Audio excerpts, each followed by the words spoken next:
Harkins. We actually have a fifth member who couldn't make it today because he tested positive for COVID just this morning. We're still going to do his play, and we are recording it, so he'll get to see that. Be sure to clap and laugh at all the appropriate spots. That's also the reason why everybody is wearing masks in here. COVID is still a thing. Thank you for your patience and for dealing with protocols and all that. But obviously, you can unmask to enjoy the concessions out in the hallway. You're going to take care of exits? Sure, okay, I'm just going to do some of the housekeeping stuff. So, first of all, in case of an emergency, there are 2 exits. To my right, your left. To my left, your right. Also, if you need to use the bathroom and you haven't used it yet, it's actually, you go around the elevator. You saw the elevator, you go around it. There are bathrooms there. Like Neil said, we're trying to respect the fact that we still have COVID going on, so please keep on your mask during the whole time. The only people who aren't going to wear masks are obviously people who are on stage, but everyone else, please keep it above your nose. But everyone is vaccinated, everyone should be safe. No smoking or vaping. I didn't think you guys would. I just have to say that. And thank you to Bax Theater for having us.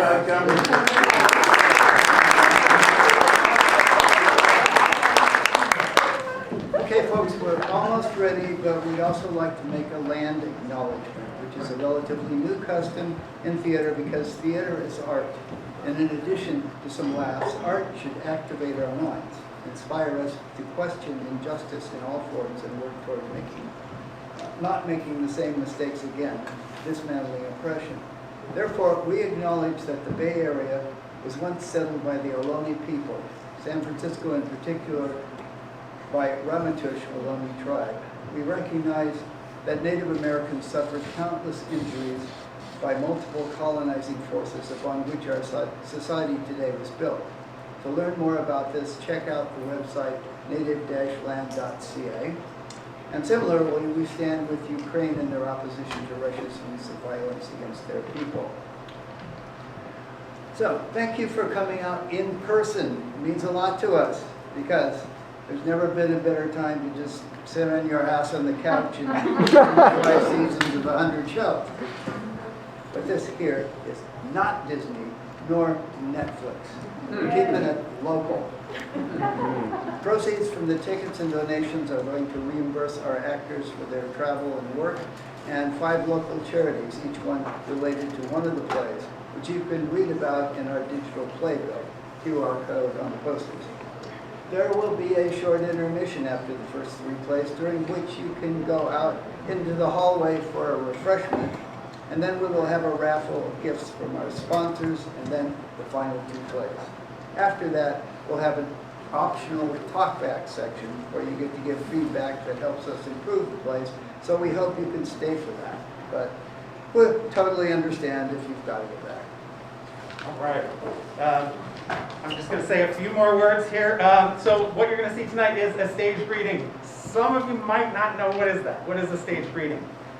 It's this nebulous gray area between a table read, where people just sit around, or on Zoom nowadays, and just read a script cold, and a technical rehearsal.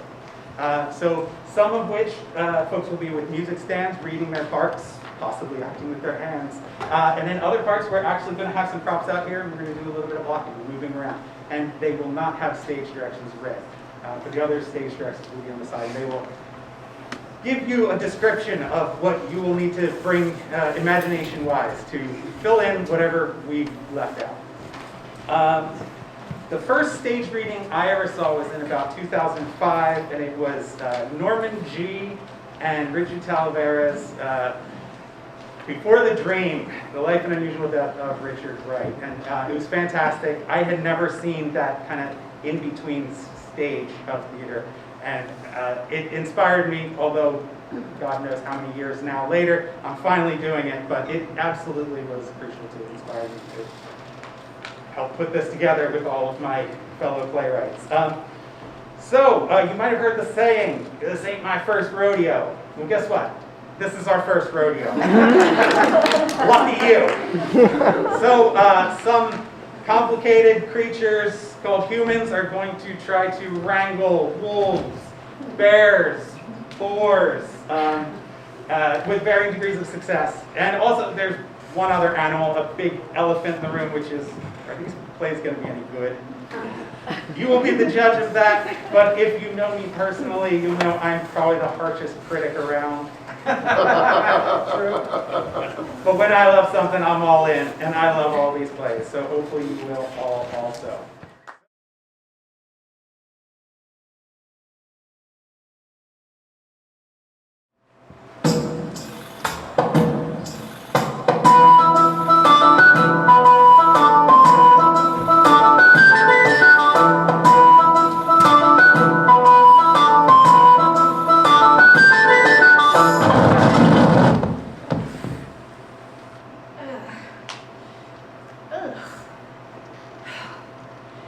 So here I am, in the belly of the beast. Literally. There was a knock at my door, and when I opened it, a giant wolf swallowed me whole. That's exactly how they said it would happen. Not one of you ever thought to ask why Grandma ended up living in the woods alone, did you? Well, I'll tell you the real story now, because it takes a while to digest. Well, in the big town over yonder, the only occupation for women... Wolf. The only occupation for women is homemaking. And after I was widowed, everyone said, you're still young and healthy, and fit for another go around the dance floor. Well, to that I said, oh no, once was enough for me. No, thank you very much. Instead, I'd like to teach young women different skills. And that's when the tone changed.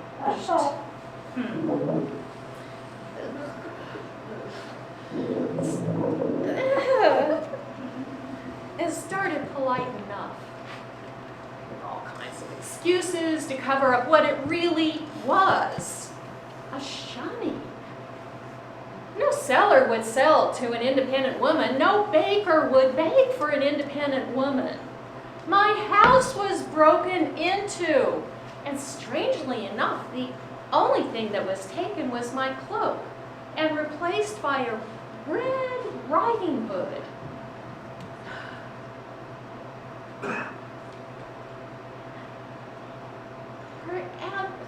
A hood, a bright red, to perhaps suggest I depart. Or mark me, I suppose, as a target. Well, of course I didn't take the hint, and my house burned down. Oh, perhaps you left the stove on. Accidents will happen. Perhaps you should reconsider your reckless ways. No builder would rebuild for an independent woman. All I had left was the red cloak on my back and this fireman's hatchet left behind in the smoldering ruins. So, with only those two things, off to the dark, evil, wolf-laden woods I went. I found a so-called great tree that had stood for centuries but had far too few branches because it was rotten inside. So I started chopping.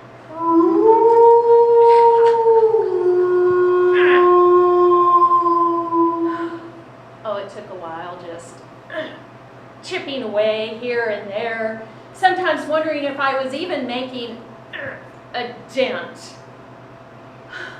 But I never gave up. And it finally fell. I taught myself to be a woodcutter. And from those mighty splinters, I finally became a homemaker by building myself a home from scratch. And there I was, years of living alone peacefully, and then there was a knock at the door. Oh, I should have known it wasn't a neighbor wishing well to the likes of me.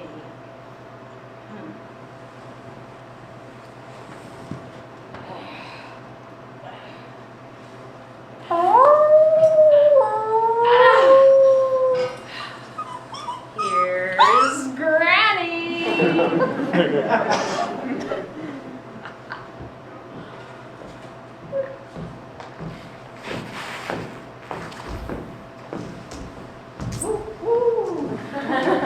What's my name? Woo, woo.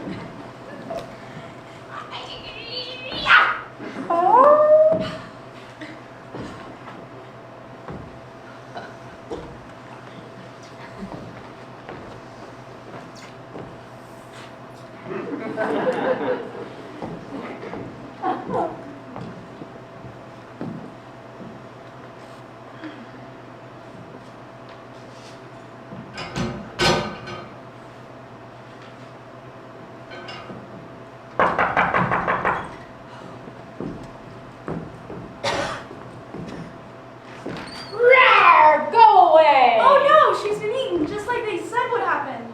Oh, wait, dear child, tis my mask I made. Oh, it's you. Oh, it's not. I was so frightened.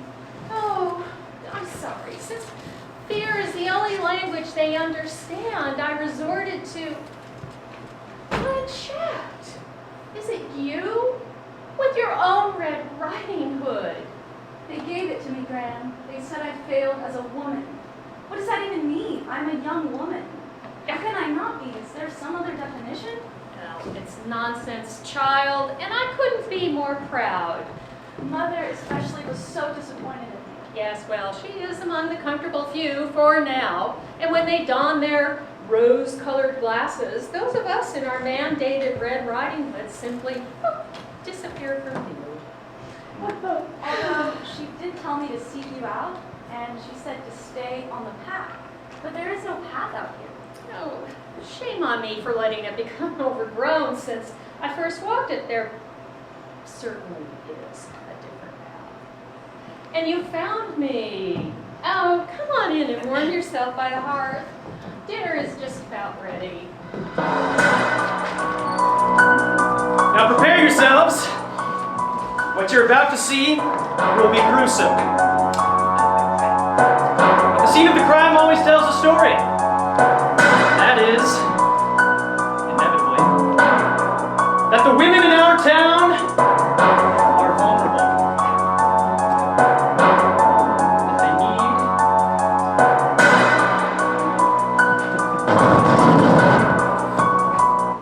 These sort of things will continually happen. It's simply unavoidable.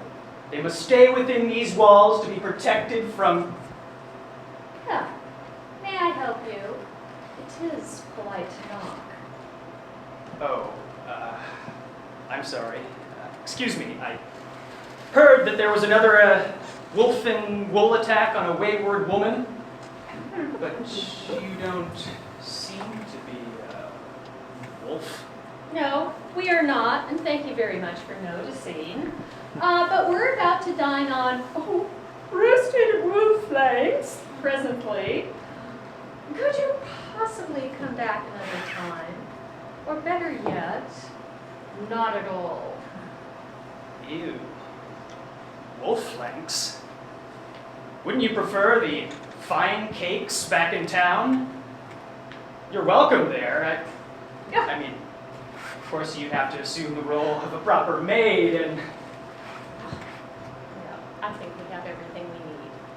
My, what a big mouth you have. Oh, the better to interrupt you with.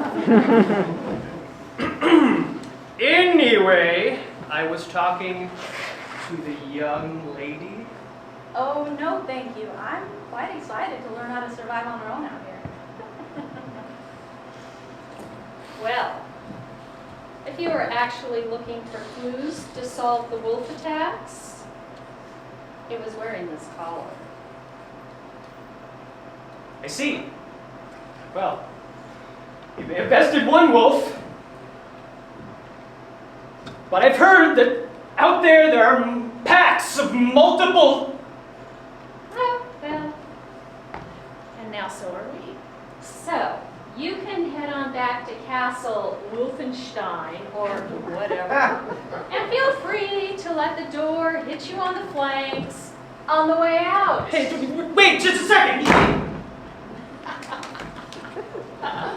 I'm nice, really I am. Grandma, what big teeth you have. Wait, actually, they're not as large as they said. Whatever are you talking about? When they heard where I was going, they said that you'd gotten long in the tooth. No, I didn't think there was any teeth left in that old saw. But here we go again. I think it was some sort of a warning that I didn't understand, but then when I first saw your teeth, they looked large because I remembered that, but it wasn't true. Ah, the power of suggestion, dear. They want you to think that an old woman should be ignored. And so you're only left with their opinions. Such a well of wisdom, and they poison it. That reminds me, Mother said that you'd taken ill, and she made me bring you bread. She said it would make you feel better. Is this to remind me of all I've given up? Temptation holds no sway over me, dear, but if you truly wish for cake, then let's you and I figure out how to bake our own from scratch. Grandma, your eyes just got so big just then. Oh, my child, that is wonder, real wonder. You should never lose it. Now, give me that abomination of preservatives. Grandma, your hands are so big and rough. Oh, child, please. My hands are not big, but they are strong. And yours will be too, and there's absolutely nothing wrong with that. So,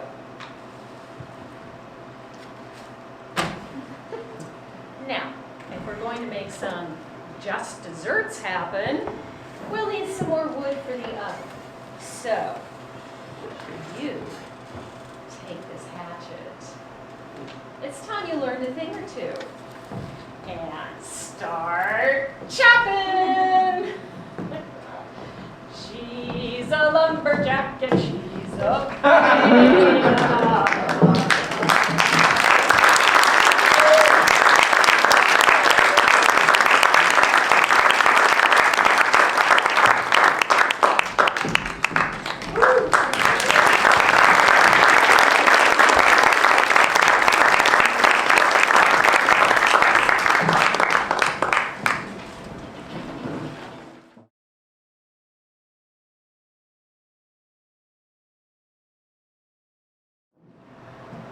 The Three Bears Cottage, a table with 3 bowls on it, 2 chairs, 1 broken chair, and 3 slept-in beds.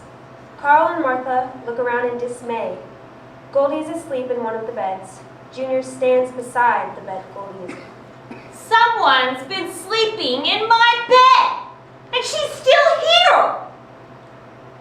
Well, that explains the missing porridge and the broken chair. Goldy wakes. What? Oh my God. What do you think you're doing here, Blondie? Well, I fell asleep and then In my bed, gross. I was gonna leave when I woke up anyhow, so I guess I'll just go. You're not going anywhere, girlie. No need to get physical, Carl. But what shall we do with her? You don't have to do anything with me. I'll just be on my way. You stay right there. You are in serious trouble, young lady. Yeah, you just committed a home invasion. It's not a home invasion, Carl. We have to be in the house when she comes in for it to be a home invasion. It's breaking and entering. What? I didn't... See, I was just like walking by and then it started to rain. She's fibbing. It did not rain 1 drop. Well, it looked like it might. So... Broke into our house. No, I didn't. The door was open, so like I came in.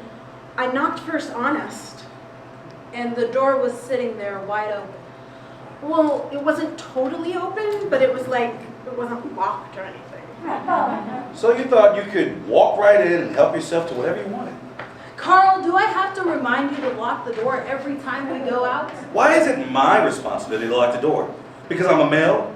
Martha, I'm trying to free us from the stereotypical gender roles. Why don't you lock the freaking door for a change? Yeah, like you care about gender roles when it comes to cooking and cleaning. That's just one of your PC excuses. So, it's not actually B&E, but it's an illegal entry. And you ate our food. She ate all my friggin' porridge. Junior, language. Yeah, watch your mouth, you little punk. He picks that stuff up from you, Carl. Bullshit. If you set a better example. Jeez, Martha, when did you get so particular? You didn't used to. Focus, Carl. Look, young lady, what is your name? Goldy. That's a silly name. It's not nice to make fun of people's names, dear. She's named after a lady who used to be the president of Israel. No, it's Goldy. It's short for Goldilocks. I don't care what her stupid name is. She ate my porridge, and I'm hungry. Well, Goldy, that porridge was our property, and you came into our house without permission and ate it. That's burglary. What it really is human privilege. She thinks just because we're bears, she can wander in our house and do whatever she... Save the rhetoric for the rally, Carl. Anyway, illegal entry and burglary. Those are crimes, Goldy. And she smashed my chair, too. I didn't. I just sat in it and it totally fell to pieces. I told you it was getting wobbly, Daddy. Keep out of this, Junior. How many times did I ask you to fix that chair, Carl? I was going to do it next weekend. So I didn't really break the chair. It didn't break until you sat in it. And you weren't supposed to be here. Which makes it destruction of property. I didn't mean to. I'm just totally sorry that the chair. Oh, she's sorry. And that makes it all better, right? Just because she's human, she thinks a few little words will make everything okay.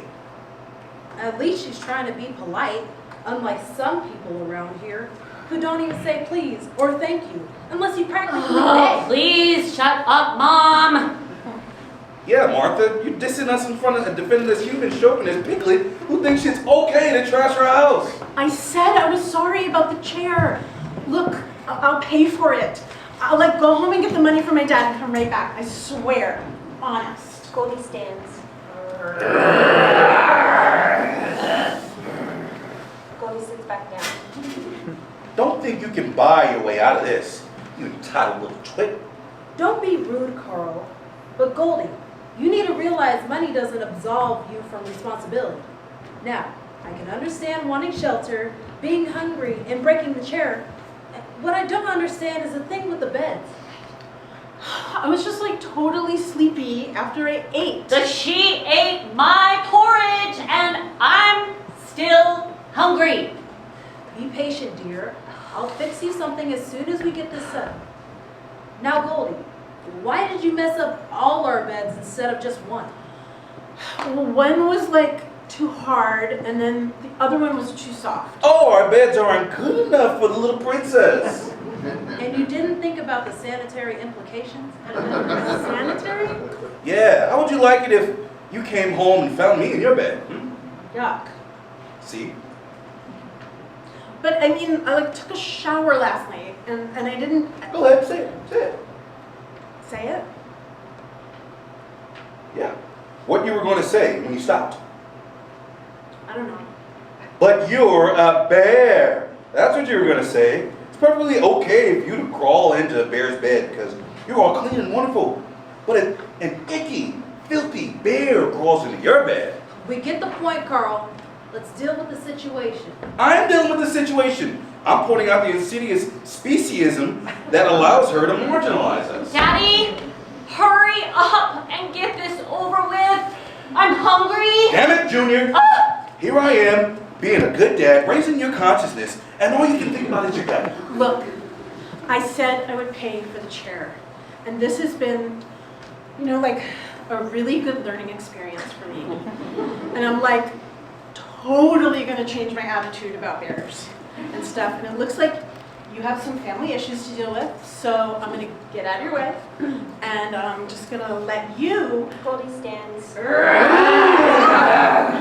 Goldy sits back down. You're not going anywhere until we resolve this, Missy. Okay, I know. I look screwed up. But, I mean, you're not gonna. Call the police? Well, we've got illegal entry, burglary, destruction of property, and I'm not sure what to call the bed thing. Elko violation? Probably can't make that stick. Vandalism? Call the police, Carl. Seriously? I mean, seriously? You know it takes forever for cops to respond in this neighborhood. And even if they show up, they see us, they see her. Whose side do you think they're gonna go with? Unfortunately, that's the case. But what else can we do? I'm hungry. Can we eat her? We'll have to eat all of her so we don't leave any evidence. I mean, hey, you're not gonna really. That's a terrible idea, Carl. What? Eating humans is part of our glorious Yersian heritage. Use your head for something besides a hat rack. We wouldn't get away with it. You wouldn't. You totally wouldn't. Nobody knows she's here. Junior moves closer to the bed. Can I start on her now? No. Please. I wish I never came here. I don't know what I was thinking. Goldy falls to her knees. Please don't eat me. Okay, let's all take a deep breath. You're right, Carl. It's useless to call the police. But her parents will report her missing, and guess who will be the prime suspects? Her DNA is all over the house. It's not worth the risk. It's totally not. Yeah, but the bastard will profile us and... But I'm really hungry! Can't I at least have like an arm or a leg? No, dear. How would you feel if she ate your leg? Let's keep in mind some humans are starting to be more respectful of other species. Well, not her, obviously. But every time we eat one, it sets things back. You're probably right. There isn't enough meat on her to begin with for it to be worth it anyway. So, we just let her walk. No. She needs to learn that actions have consequences. But I can't think of how to do that. If we can't eat her, let's throw her out in the briar patch in the back. Oh yeah, that briar patch is pretty gnarly. That's a wonderful idea, dear. Help us carry her out and I'll make you a nice cheese sandwich. Carl, Martha, and Junior pick up Goldy and carry her out the door. Please don't throw me in that briar patch. Ouch! Ouch! Ouch!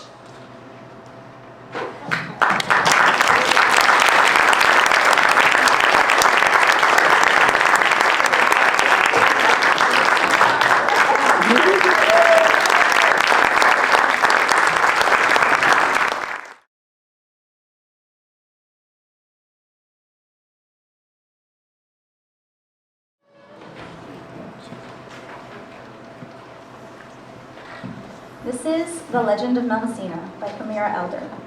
The characters today are Melusina, Melior, sister to Melusina and Plantina, Plantina, sister to Melusina and Melior, Raymond, Blanifer, Emmerich's son, brother to Bertram, and Bertram, Emmerich's son, brother Blanifer, and Urian, he's the oldest son.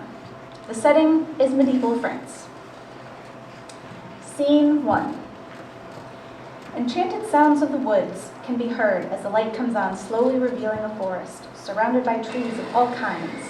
And in a clearing, as in a grove, sits a beautiful fountain. At the ledge of this magical fountain are 3 young women in white flowing dresses, which gives them an ethereal and otherworldly quality. One of the young women gets up from the fountain and walks to the side of the stage. The lights dim on the fountain and the other 2 sisters. The spotlight is on the young woman, Melior. Once upon... no. Okay. Once upon... no. No. I'm not going to do it.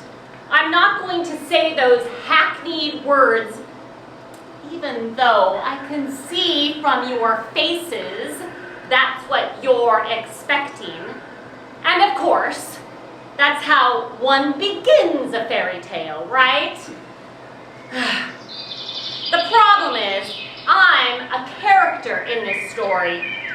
So it's a little strange being both a storyteller and a character. For a character, it's not really once upon a time, since that suggests the past, or some weird remote time that is not now. Can you understand that that would be strange? You see, for me, it's not the past. It's the present. It's always the present. It's happening, always.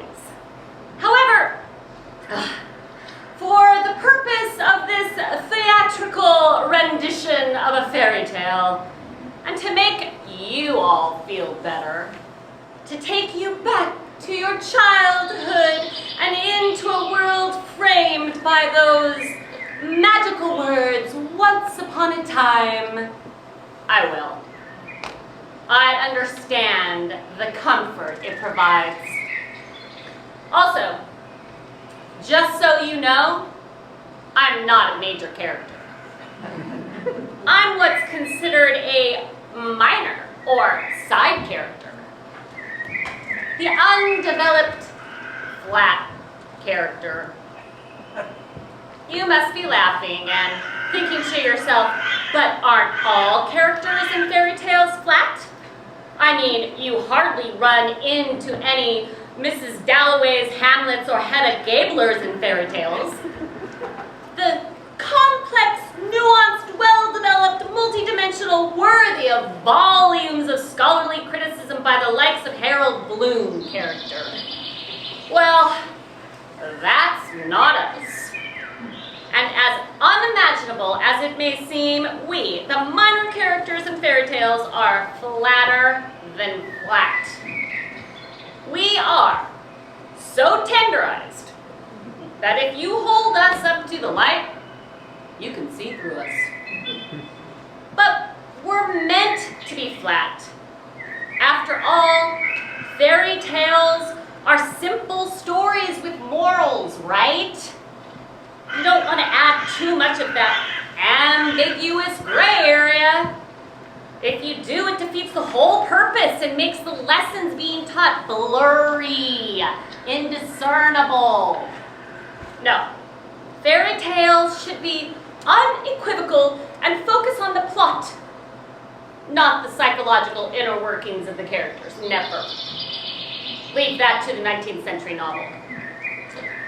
Oh, I just realized I haven't introduced myself. I'm Melior. And the two other beautiful women you saw earlier are my sisters, Plantina and Melusina. And yes, you guessed it. Melusina is the titular character. She is who this story is about, and I'm merely one of her sisters. Am I jealous and resentful that I live in a story in which I never play a central role and am eternally relegated to being a minor character? No, I'm not. The truth is, I don't want to be Melusina. Don't laugh. You wouldn't want to be her either, believe me. But before I give too much away, let's get started with the story. Melior starts narrating the story. Once upon a time, in France, there was a wealthy and generous nobleman by the name of Emmerich, the Count of Furtado, who had two sons, Bertram and Glanifer. One day, as he was coming back from a hunting trip, he met another count, the Count Laforêt, who through some misfortune had lost his estate. Out of kindness, not only did Emmerich allow La Forêt to live on his land, but he also adopted his eldest son, Ramon, to ease La Forêt's financial burden. Emmerich and Ramon became good friends and went on many hunting trips together. However, on one tragic hunting trip, it all changed. Life comes on the stage. The action in this section is mimed and takes place in front of the stage. In the forest, as Emmerich and Raymond are walking, a wild boar attacks Emmerich. Raymond tries to kill the boar with a spear, but accidentally kills Emmerich. The boar scampers away. Emmerich falls down and Raymond runs to save him, trying so hard to save him. Emmerich dies in Raymond's arms. Raymond cries as he is devastated by what he has done. In despair, Raymond walked the forest endlessly for days and nights until he came upon a strange fountain, La Fontaine de Soif, in the middle of woods where he saw 3 women in white, les dames blanches, playing in the fountain. Raymond hid behind the tree and looked upon the most beautiful women he had ever seen. Melior walks across the stage and joins her sisters. Raymond remains behind the tree and watches the 3 sisters in amazement as they frolic and laugh. Melior and Plantina run around the fountain chasing each other, and Melior pushes Plantina into the fountain. Mom, now you've done it! You ruined my white dress! What am I gonna do? Oh, stop being such a whiny baby. Ugh. You only have a closet full of white dresses. In case you haven't noticed, that's all we ever wear. That's all we've ever worn. Still. This was my special one. I hate you sometimes, Melior. Melusina, who has been sitting there making a flower wreath, gets up and helps Plantina get out of the fountain. Oh, you poor thing. Come here. Sit in the sun with me.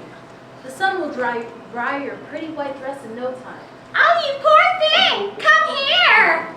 The 2 of you just make me wanna... You hear a rustling sound behind the tree.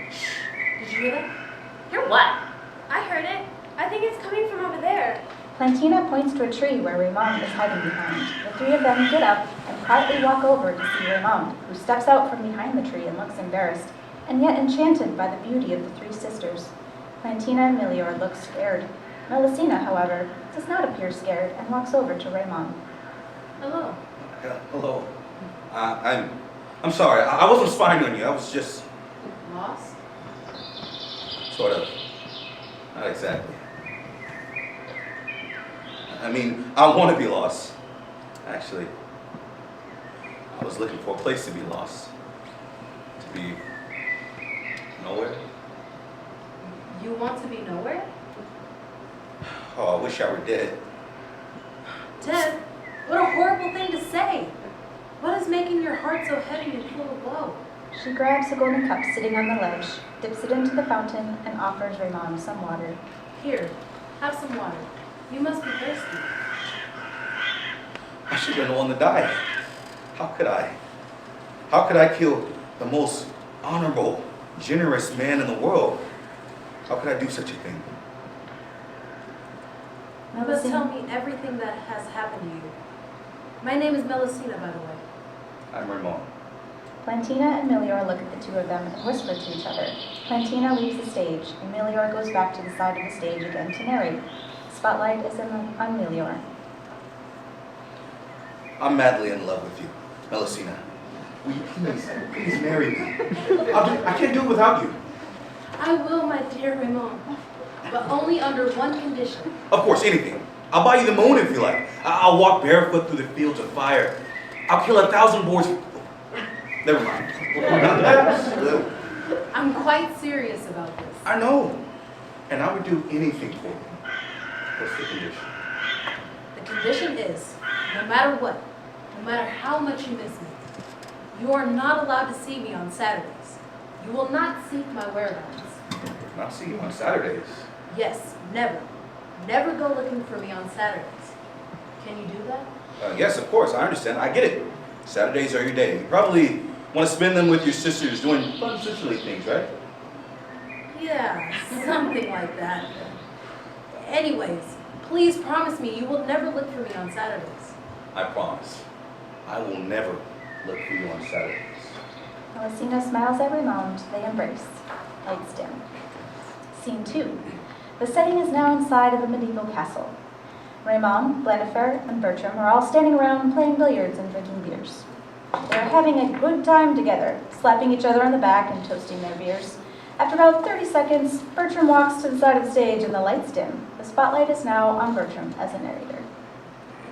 How was I supposed to know? You were just joking around, being dudes.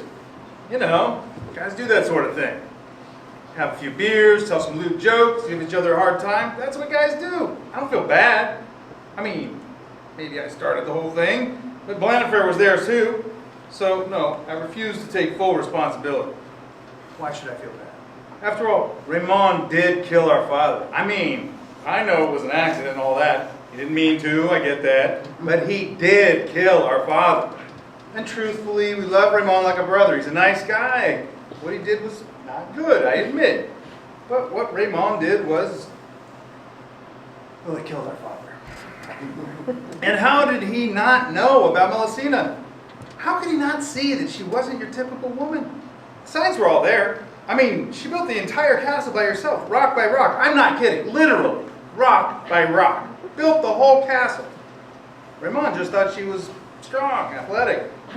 And besides all that, those strange looking kids they had together, don't get me wrong, I love those brats, but they're a little, how do I say, unusual. The truth is, Blandifer and I had to do what we did. Otherwise, there'd be no story.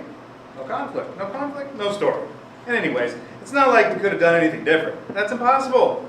There's no alternative storyline. The story has only one trajectory, and the characters in the story are fated. All of them, fated. Raymond will always kill my father, Blandifer and I will always be drunk and obnoxious, and Melusina will always...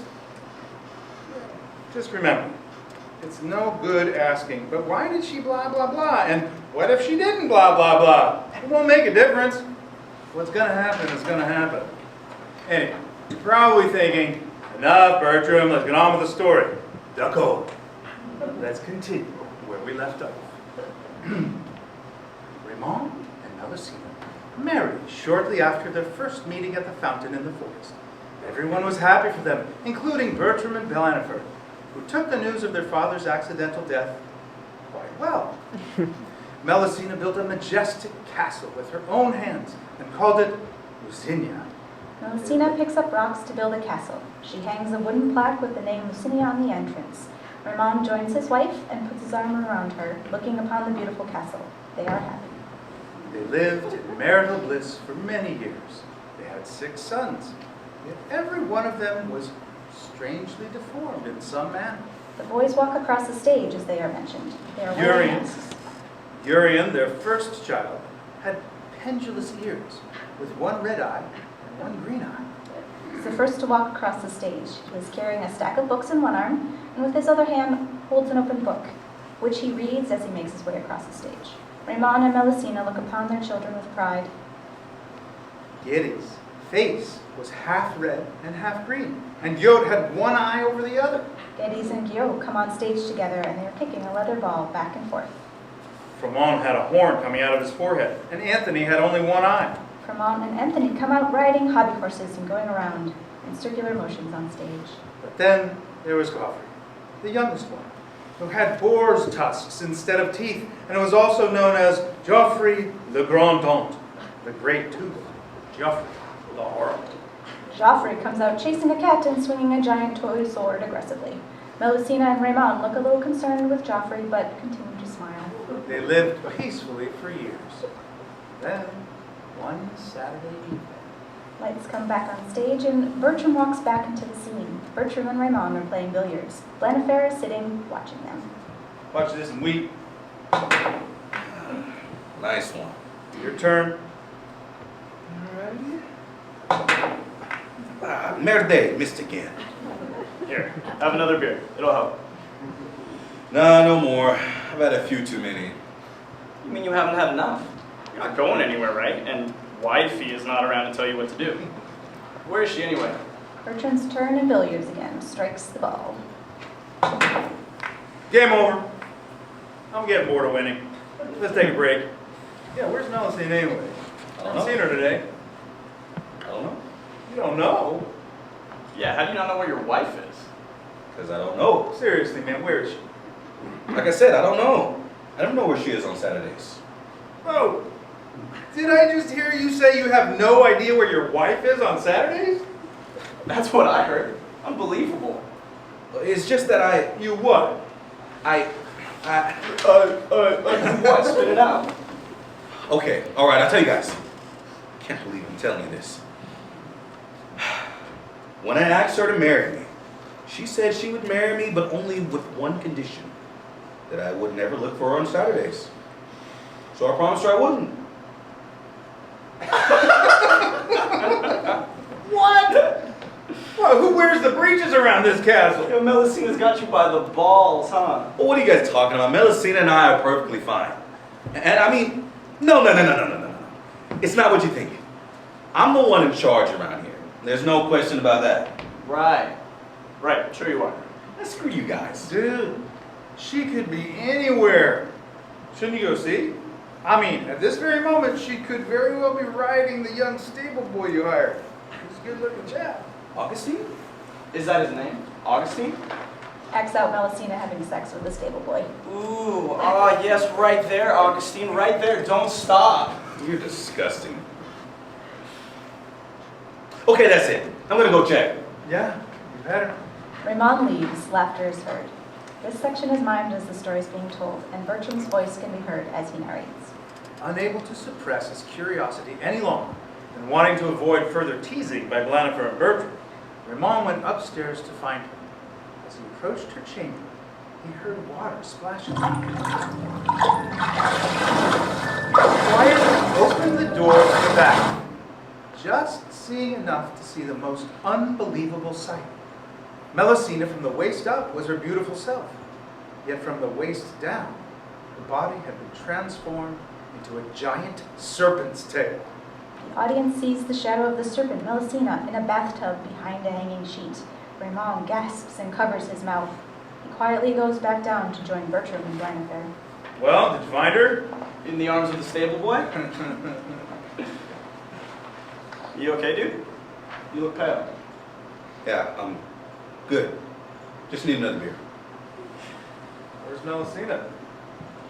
She's just taking a bath. Lights dim. On scene 3, lights come back on. Urian is standing on the side of the stage. He is now the narrator. I'm Urian.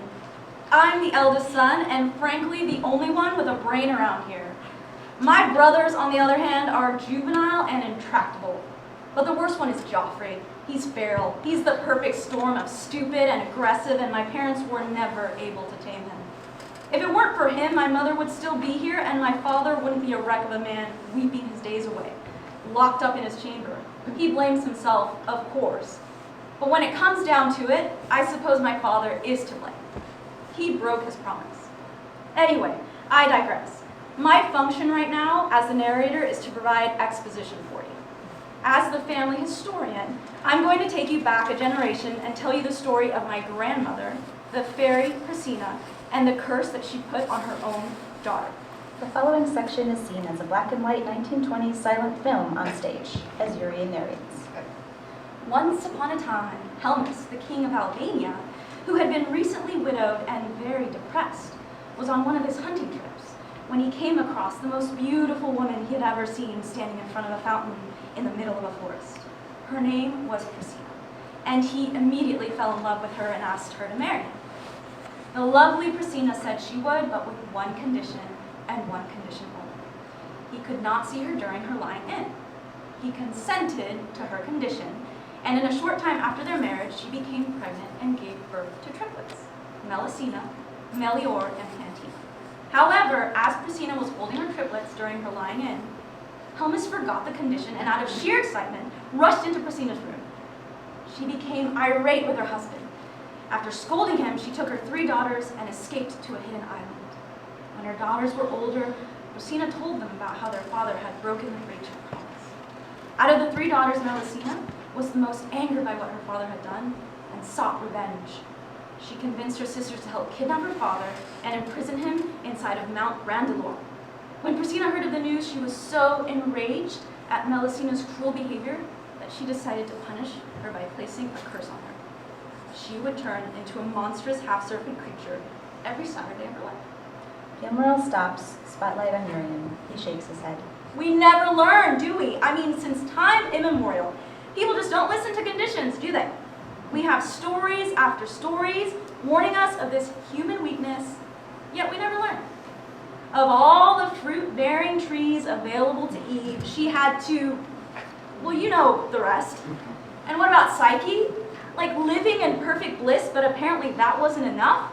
She secretly tried to look upon her perfect god husband after promising him she wouldn't.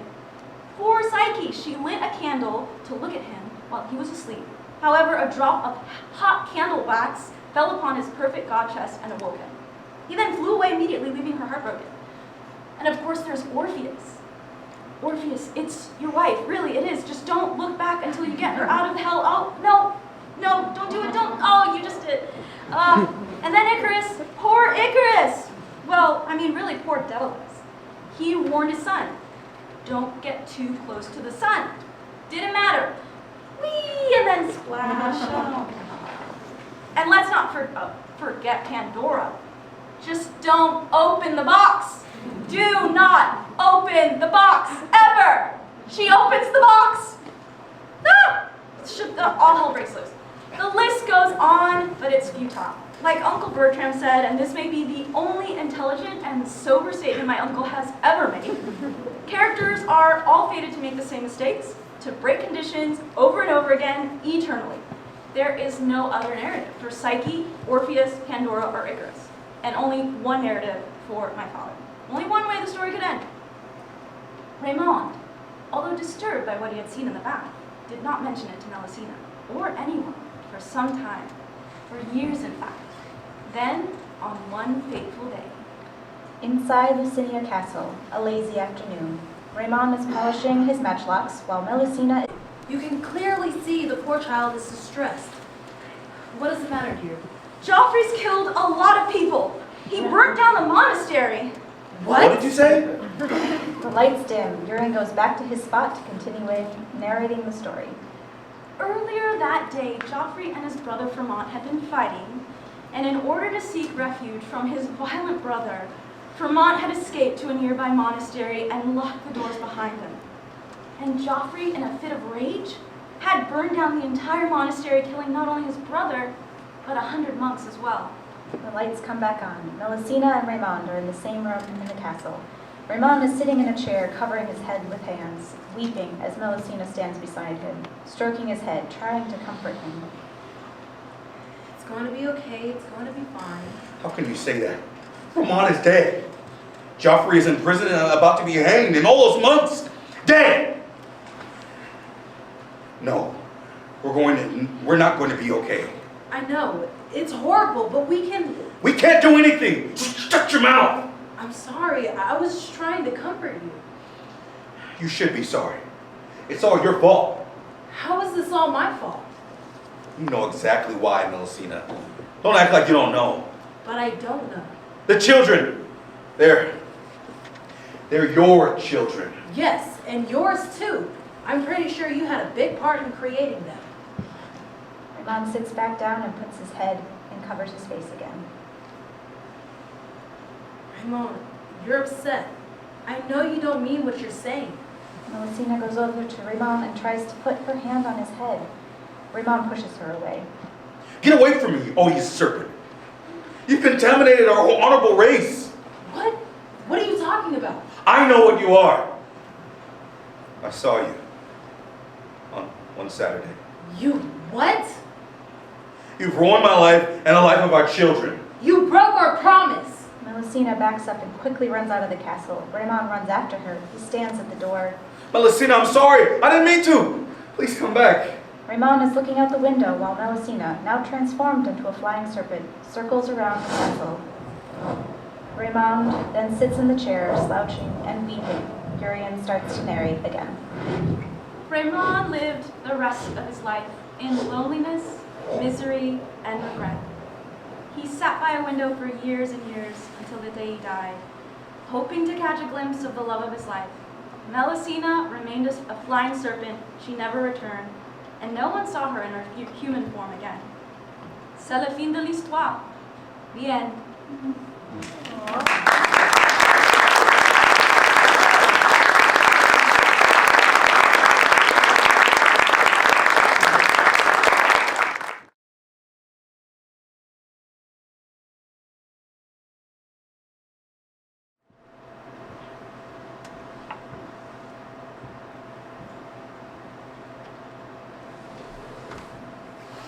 I just don't see how you're going to make the rent payment. I hope you didn't unpack everything. I'll get you the money, please. Just give me a little time. We have nowhere to run to. By the end of this week, I'll have it. Junior, get ready for school. I mean, I can help you out. I'll just need a little something.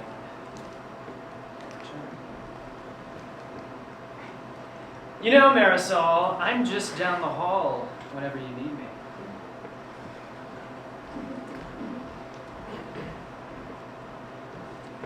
Junior! How are you going to help your mother if you don't work a job for some money? You don't need school. Would you kindly get the fuck out of our house?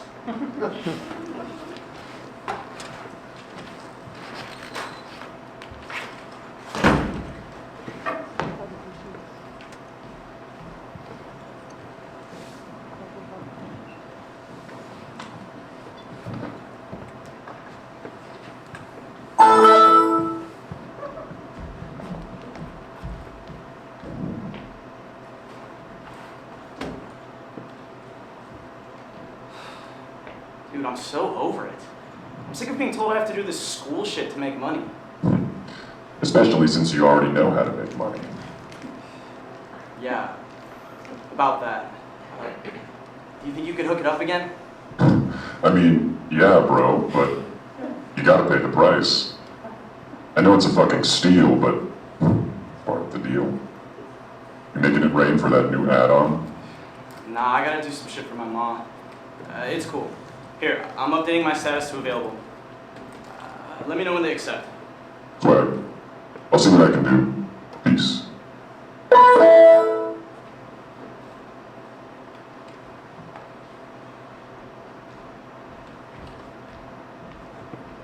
All right. Sweetheart, have a good day. I'll be back late tonight. Why late? When? Honey, I gotta stop by Dominic's and pick up a couple things. No you don't, Ma. Yes, I do. Man, fuck that shit. I got you, Ma. Just trust me. I can, tutor online. It helped last time. Please, just let me help. Junior, this is not a discussion. I'll be home late. Be good. I love you. Let me take care of this stuff.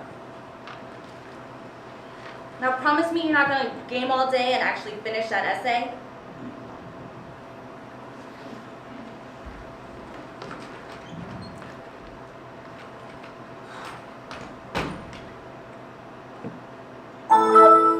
You're in. Today you're meeting Jeremy.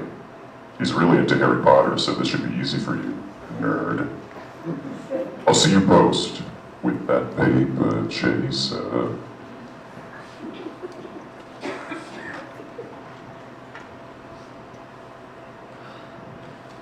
Hi, Jeremy.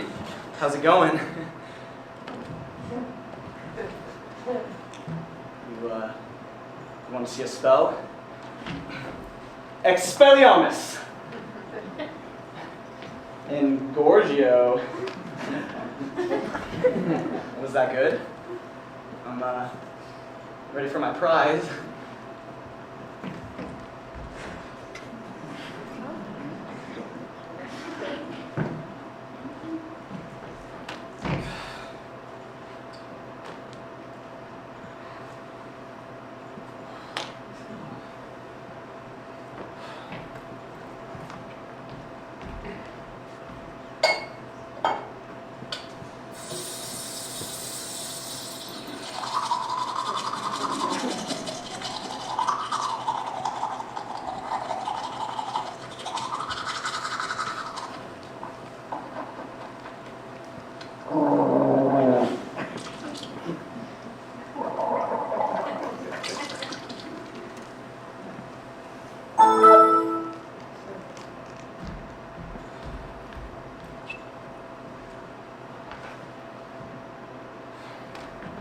done here?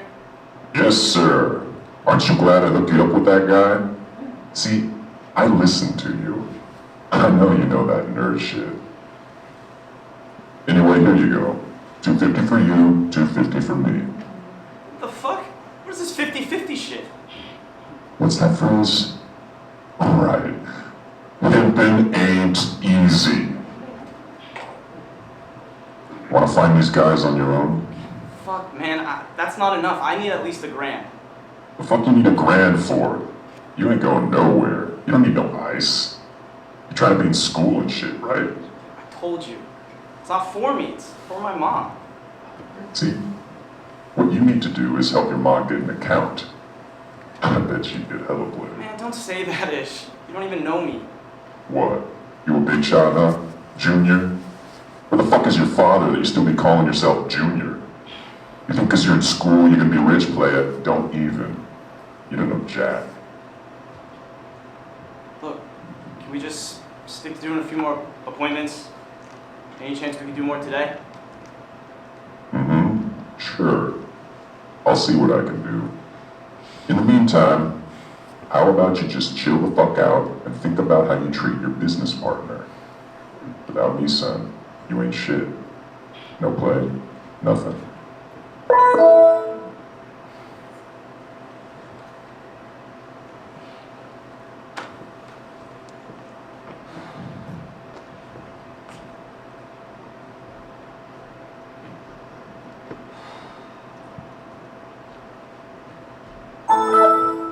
Alright, this one's ready.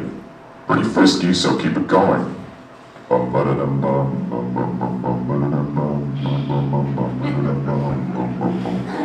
His name is Bond. James Bond. Seriously?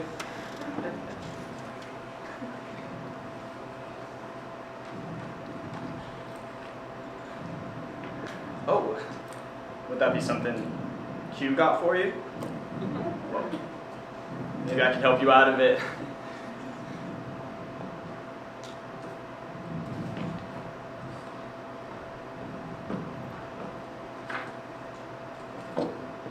Fuck, where is he? Dude, you pulled out?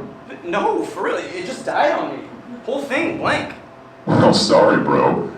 They said you didn't let him finish. So, no payment. No fucking way, that's bullshit.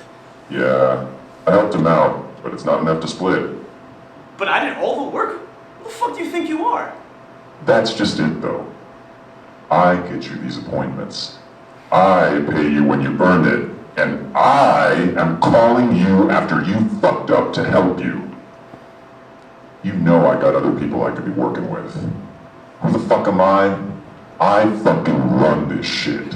Seriously, dude, how the hell am I supposed to make $1,000 today now? I don't know. Maybe if you didn't wuss out of the appointment, you'd be closer by now. I didn't wuss out. I told you, it just went blank. Yeah, that happens when you ain't fucking right. Did you tell him that Bond shit? Yes, like you told me. I guess they just preferred me then. Fucking hell. Can I get another appointment? I gotta get this shit done. Well, let's make it interesting. You're acting all familiar and shit. I bet you don't even. I'll let you have the whole cut this time. If you tell me my name. What are you talking about? Your fucking name is p.g.a. No, my real name. I'll pay you the full G. But I don't even know you. But you what? Aren't you one half of this business? Junior? But we've never even, met or... Sure. But of course, you can just go and make a band on your own, right? No, I need your help. What's that? You need my help? Yes. I can't. I mean, you're the one who... Fuck, is it Jacob? No, dummy. Also, seriously? Dave, Tom, Brian... Wow, You're pretty terrible at this. I hope your mom didn't actually need your help. Fuck.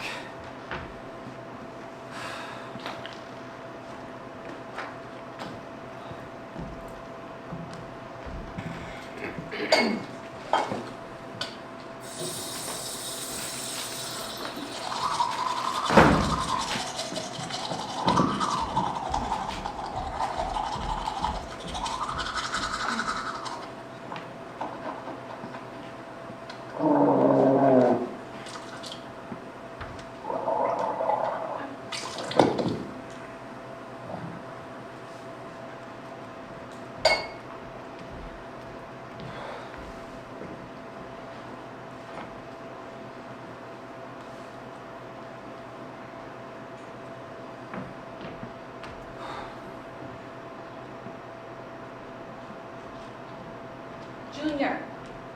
Junior! What the hell do you think you're doing? It's the middle of the school day, and I asked you nicely to make sure you did your schoolwork.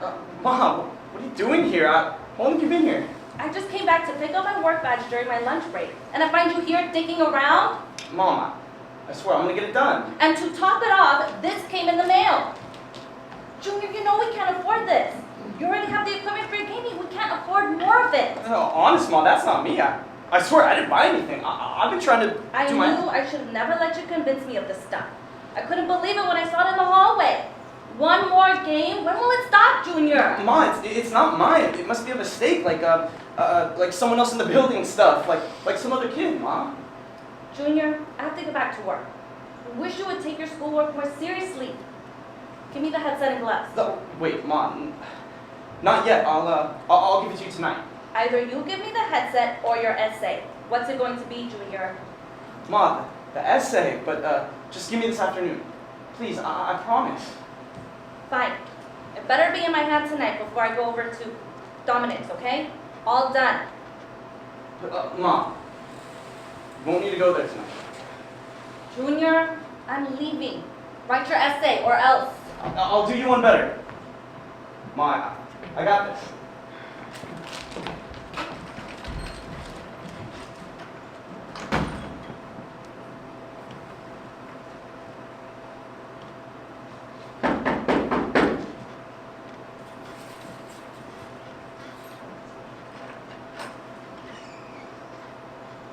Hello? Anybody? You, looking for this? That's not yours. Are you sure? It's a virtual reality game. You son of a... I mean, what are the odds that you also play a children's console? I mean, shit, man, you know, you were pretty slick, but, you know, I'm sure all those sessions between us were recorded. You know, in the cloud. What the fuck are you talking Are about? you ready to pay up, Dominic? You ain't got shit on me. Hi, yes? Child prostitution? He was paying me to have virtual sex with these dudes in this game. His username is p.g.a, and I have his home address as well. And his first name, ma'am, it's D-O-M-I-N-I-C, Dominic. Hey, I guess Pippin ain't easy, huh?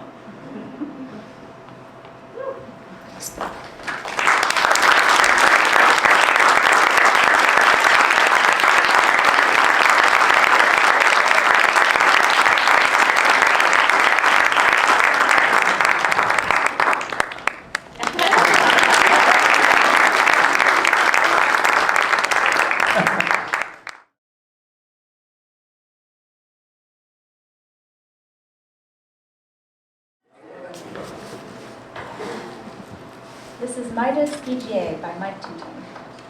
Characters are Wallace Lancaster, famous actor on the downslope of a legendary career, wearing an undignified motion capture suit covered in balls. And Lydia, late 20s, early 30s, production assistant, cargo pants, thermal shirt under a rock tour t-shirt. We're in the trailer of aging movie star Wallace Lancaster. Actor's vanity mirror, truncated couch and bed, Venetian blinds, yoga mat rolled out. He bends into a yoga pose. As he begins to struggle, the balls jiggle. The jiggles get bigger.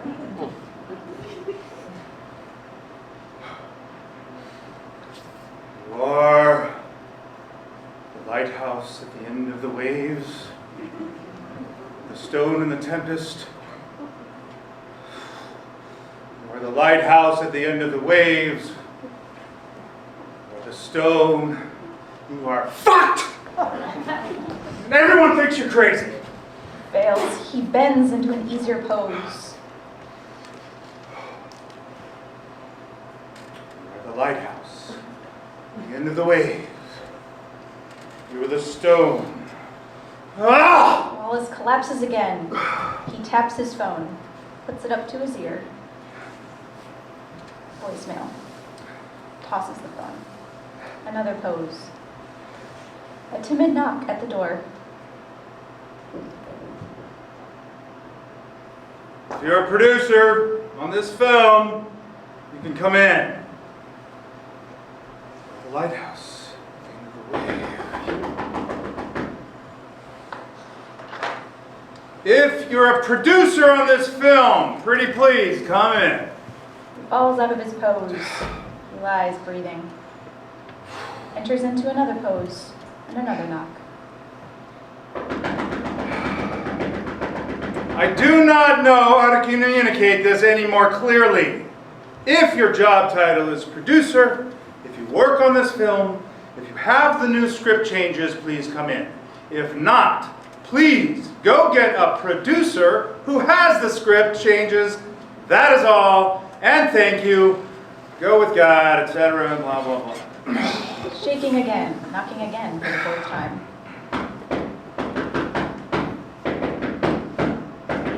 Is that Hava Nagila? Is that Hava Nagila? You are the stone in the tempest. You are the lighthouse at the end. Oh, come on! Mr. Lancaster, did you say come in? No, I didn't. Hi, Lydia. Hi, Mr. Lancaster. Lydia, we've been over this many times. Call me Wallace. Mr. Wallace, they're asking me to, they wanted me to see if you might, could you maybe come to set now? Because they said if I don't, if I come back without you, everyone's fired and I can't do Lydia! this job, mister. I can deal with the emotional information you're communicating, or I can deal with the actual information you're communicating. But when you mix them, I get confused. Confusion makes me feel stupid, and when I feel stupid, I can get upset. And then, when I get upset, Lydia, I make professional mistakes. I'm sorry, Mr. Lancaster, but, it's really important, because... Lydia! I need your help not to make professional mistakes. I need you to manage your emotions so I can manage mine. Please, take a seat. This is just me a minute.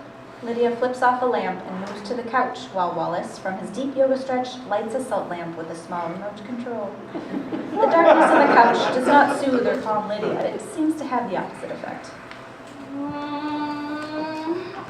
Mr. Lancaster? Lydia, breathe, please. In through the nose, in, out through the mouth. All the way. I promise, this will feel different on the other side. In through the nose, out through the mouth. Just 3 more times. Let's follow our breath, not our emotions. Lydia joins in. Wallace looks through the blinds. Okay. Thanks, Mr. Lancaster. I think I'm feeling better now. Lydia, you want to know something crazy? These superhero movies, they're all the same movie. Everyone's always chasing a glowing box, a glowing stone, a glowing fucking whatever. And you assume that there must be some golden boy behind the scenes, some secret Midas who makes these films watchable, making billions over and over again. Can I say something that I think is crazier, please? They said you have until 2 p.m. to get to set before they just do the rest of the film in post. Like on a computer, Mr. Lancaster. That means they strike the set, and that means everyone's fired. If I lose this job, and if people think I did a bad job, I don't know what I'm going to do. I won't be able to work anywhere else, and I just think maybe if you go to set and do the scene, it could be better than you think. I think you're needed on set. Everyone needs you. Isn't that nice? That everyone... Wallace begins chopping fruit for a smoothie. Lydia, I can't go to the set if I have no script to read. I'm not needed. The new script pages are needed. First things first. I need you to say that to make sure you heard me, because I've said it multiple... Okay, but did you hear me? Did you hear what I said? That if everyone's fired, it's really bad? Because I can't tell if you heard me. I heard you, Lydia. I will address it. But we will need to do one thing at a time. Okay, Mr. Lancaster. They don't need you on set at 2 p.m. in 17 minutes. Or else everyone is fired. What we need is new script pages. That's what we need. Wallace picks up his phone.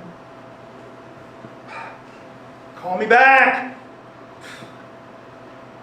No. Lydia, they're not going to fire you. They're just trying to get me out of the trailer. And if they do fire you, I'll make sure you get hired somewhere else. The only people who won't be able to get another job are the cowards who can't talk to the big, scary Wallace Lancaster about his changes to today's scenes. Lydia runs and hugs Wallace. Thank you, Mr. Lancaster. Thank you. You're not so scary. You just like things one thing at a time. Wallace beams at Lydia and continues to prep his smoothie. So, one thing at a time. First, are we sure today's pages are wrong? Pretty sure. What do you got? Okay, looks like you died today. That should be fun. Could be. But look at what I say. This is just like the comic book. You combine the galactic runes to create the sky beam that destroys half of humanity. Mm-hmm. And your head is cut off by sentinels over the everlasting... Yes, Lydia, but what is on the page? Well, you say a lot. Don't actors like that when they say a lot? Right before the coup de grace. What do I say? I'm not sure I saw exactly where that is. Or what is that? Or what that is. Is that from a French scripter? Is there a clue? Coup de grace? Is that wrong? That's wrong, for sure. Right before Murder Mutt stabs me in the neck. Read my lines. Right, got it. Here we go. You want me to read the Darthos lines, like, out loud? Sure. Really? Like, act them? Really? Okay. All 6 of the galactic ruins are now mine, but the ruin is yours. It says here, I push together the glowing stones. Unlimited power! Once the skies tears open and the populations of the galaxy are cut in half, you will be kept alive, haunted and alone with your failure. But even that will belong to me. Okay, so it says here I get close to the captain. Captain, my powers will ensure you are kept alive so you can see what I've created. A world rejoicing in enough space, enough water, enough food. Finally, enough for all people. You will witness the peace that you and your sentinels could never provide. The bounty of balance, room to grow, room finally to breathe. Good.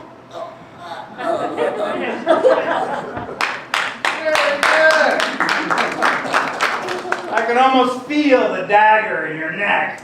Did I inspire you? You definitely did, Lydia. Well done. Maybe you got 10 ideas. Maybe you saw a way to do it now. Maybe you love it now. I'm not going to the set, Lydia. It's still exactly the same scene. It hasn't changed. So you really hate the writing, huh? Yes. A beat of silence when Lydia's phone rings. She moves to the corner. I'm sorry, Mr. Wallace. I need to take this. 10 seconds. No, okay, 9. Yes, hi. I'm really busy. Oh. Okay. Sure. I can make it tomorrow night. Well, I can't promise. I thought maybe I can. Hey, I thought you didn't need an everyday thing. So you want to do this now? Jesus, okay. Do we have to do this now? Okay. Okay, that's how you feel. Goodbye.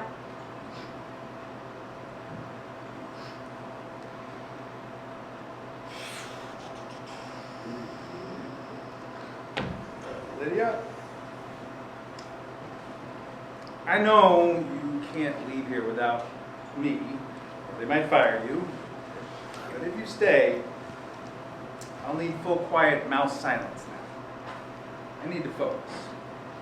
I need to get into character. Okay, Mr. Lancaster, that kind of sounds like you're going to set. Or does it? No, right? I'm pretty sure no. I'm not always super clear. You're going to get into character to stay here, right? As Darthos? Darthos, but in the trailer? Trailer Darthos?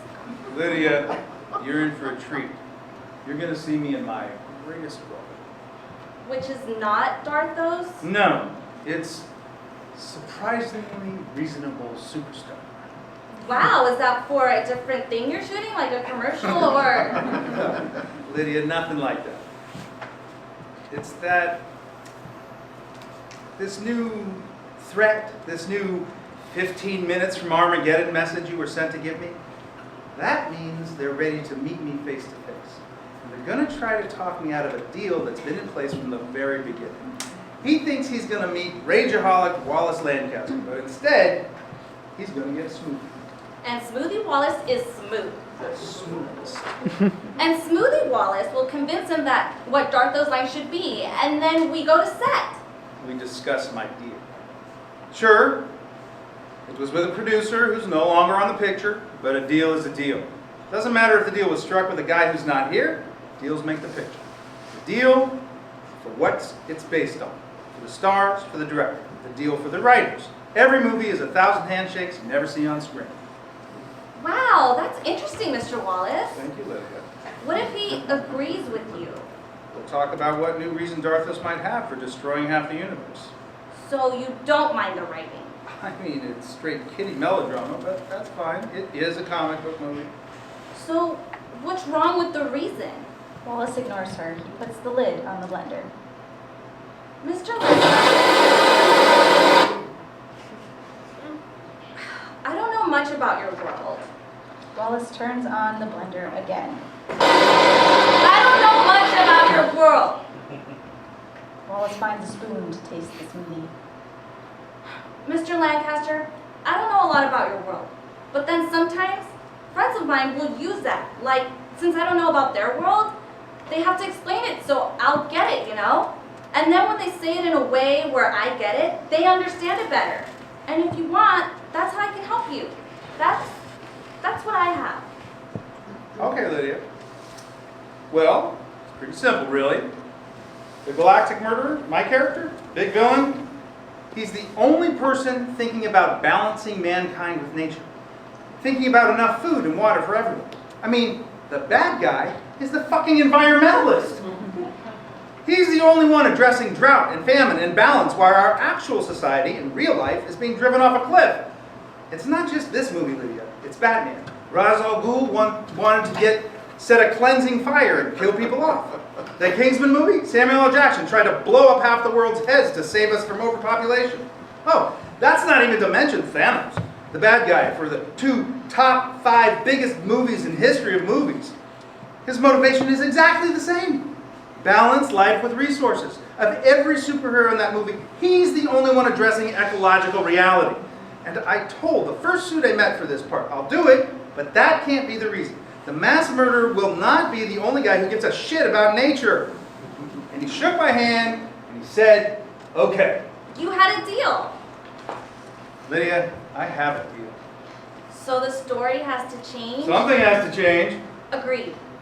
Mr. Lancaster, I have to admit something to you. My superpower is comments, and I had a thought that could maybe help. Script idea? Just a little one. You know what, Lydia? Everyone has ideas. Everyone has thoughts. Everyone thinks it should be a little more like this or a little less of that. But you know what? The only thing that matters is the execution. And the next conversation I have will be with the person who has read my script changes and has the power to implement them. And that's not you, is it? So, don't let the door hit you where the good Lord split you. And please take your ideas with you. Wallace tosses the script pages at Lydia. Lydia catches them. Lydia inexplicably smiles. Oh, everyone's read your scenes. And Mr. Lancaster, they don't fucking work. Darthos is 6,000 years old. He's from the outer realm, so he can't be motivated by childhood trauma. He couldn't have grown up in Rancho fucking Cucamonga with the captain as a kid, so he can't want revenge for a high school prank gone too far. And your other idea, Darthos' motivation can't be the fact that he gets engorged by murder. You almost got sued for emailing that idea. It's not till page 23 that people saw you meant his whole body gets bigger. And finally, Darthos can't just be a totally insane person with godlike powers. You want Darthos to literally eat poop? In what universe would that ever be in a superhero movie? If his actions make no sense, Mr. Lancaster, the story makes no sense. Lydia looks up to see Wallace staring at her. You're a special kind of narcissist, Mr. Lancaster. Someone who listens just enough to create doubt, but never quite enough to change his own mind. Lydia approaches Wallace, who is frozen. She puts her hand through his hair and tweaks his ear like a child. Lydia. Lydia takes the knife from his hand. In through the nose. Do this with me. Out through the mouth. Just 3 more times. Come on. Have a quick seat. I promise. This will feel different on the other side. In through the nose. Lydia tastes the smoothie. Needs more peach, doesn't it? Lydia takes over the smoothie station. Wallace sits. Mr. Lancaster, did you watch The Godfather and come away thinking, man, modern feminism really is incompatible with old world institutions like marriage? No. Why not? That's the first and last scene of the movie. That's the main theme. That's the subtext. No, you walked out saying, leave the gun, take the cannoli. Or, I made him an offer he couldn't refuse. Because people don't fucking see subtext. You know why? The only thing that matters is the execution. Lydia smashes ice off a block with an ice pick for the smoothie. I have to say, I'm jealous of you. In your day, big films were made by a few swinging dicks over a pile of cocaine. Have a crappy idea in a bathroom at 4 a.m. The next day, you'd be filming a horse on a jet ski. That shit must have been fun. But now, big movies need $500 million to get off the ground. Now it's corporate. Now it's meetings filled with fucking women in the room. Now it's consensus. Now it's like you need a second face entirely. Being two-faced used to be the ultimate put-down, didn't it? Now it's the only way to get anything done. Lydia puts ice in the blender. Lydia. Lydia turns on the blender. Just what the hell do you think is going on? Lydia. Lydia turns on the blender. Who the fuck are you? In the silence, Lydia tests the smoothie. Good. She pours out 2 glasses. Mr. Lancaster, you're not a bad guy. You're not crazy. You spent your own money to write new scenes. Lydia hands the smoothie to Wallace. They're so far from usable, they suggest you exist in a reality of one person. It was clear someone else would need to enter your reality. Someone who posed no threat. Someone who could sit and talk to you if and when the time came. And Mr. Lancaster? Lydia taps his glass with her own. That time is now. Well, at least I'm not crazy. Today's death scene was never going to change. Never! In fact, right now, your stunt double is covered in motion capture balls acting your scene in your place because the real villain of this film exists on a fucking hard drive in Culver City. And if you don't get out there right now, whatever he's doing will be in the film. Wallace tosses the pages on the ground and hurls a smoothie across the wall. Fuck you! I had a deal. That's all that matters. Where the fuck you are. Without missing a beat, Lydia begins cleaning the mess. Who I am? You don't know who you are, Wallace. Nobody's taking your calls because you're not a client. You're nobody's client because you're not an actor. Actors act. You're a leaky colostomy bag, and I am the last person willing to deal with you. I'm hazmat. After me, there's nobody. So let me get one thing at a time, because I know that's how you like it. 1, Lydia, the production assistant, came here with the truth. You don't film the scene now, the fucking IT department takes over. Big risk, bad press, expensive as fuck, because of you. If that didn't move you, 2, Lydia, the good listener, figured out your problem. And sorry, Mr. Lancaster, but your subtext issue is submoronic. Honestly, worse than your alternative scenes. Now 3, where Lydia, the executioner, shows you the simple math of staying in your trailer. You will become the persona non grata. You had a handshake deal with one guy? Sorry, the consensus has spoken and you will be fucking exiled. Tomorrow, you become yesterday's joke. Wallace Lancaster? I heard he locked himself in his trailer. Wallace Lancaster? I heard he went nuts. Wallace Lancaster? I heard he wanted to rewrite the comic books they spent $2 billion to buy, with the scene where Dorthos eats a literal human turd. Man, what happened to that guy? That's who you become, Mr. Lancaster. You become the what happened to that guy. Lydia dumps a big dustpan into the trash. And as far as my job title, take your pick. But pay special attention to the title employee of a massive corporation that happens to make films. And time's up, so I'll leave it at this. In the real world, a world where you never lived a single fucking day, you're never promoted out of a job. Understand? You just get another job on top of the job you had before. So if you think I'm a production assistant, yeah, bingo, guilty. I'm also a script supervisor, a spreadsheet jockey, fucking housekeeping. I'm every job I've ever done and whatever the day requires me to be. I'm the lighthouse at the end of the waves. Because I'm a producer. And the stone in the tempest is me. Let me get this straight. You're a producer and a production assistant? I'll go for fucking human lint for 12 hours a day just so you can have your nose and everything? Correct.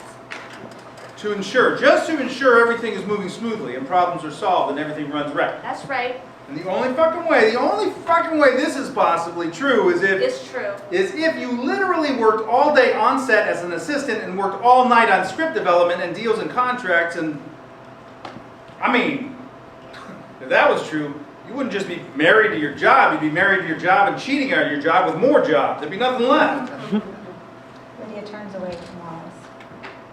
Anything or anyone else.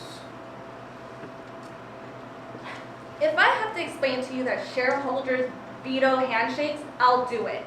If I have to pretend to be a brain-damaged fuckwit for weeks so you can walk out of here without anyone knowing you were tongue-whipped to set by a girl, nobody will ever know. If I have to break up with someone on the phone so I can be in the room when the world is saved, I will. People forget Midas had to be alone. People forget Midas was a tragedy, Mr. Lancaster, but I accept that. Wallace is frozen in place, staring at Lydia. Okay, so like Mr. Lancaster snapped out of it and saved the whole movie. I don't remember the problem you solved. Oh, that subtext thing? No, that was like a joke. That got out of hand or something. And nobody will remember the ditzy PM who brought him back. Nobody thought anything of her, or knew what she even did. No, well, they'll be like, oh yeah, she was cute. What was her name? What a weirdo. Right, Mr. Lancaster? In fact, when people talk about this film, they'll talk about what they did, about how their role was really the most important. Because deep down, everyone believes it was their touch that turns it into gold. And my job is to let them believe it.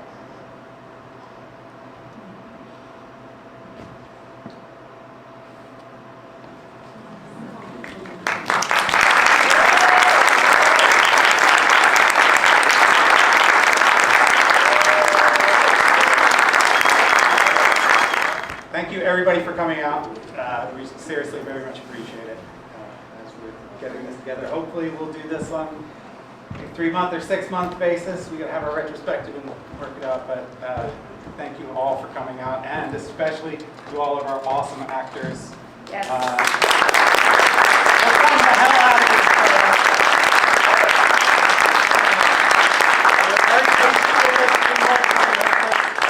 and even wore costumes. And we even had like features like lights by Dennis. Yeah.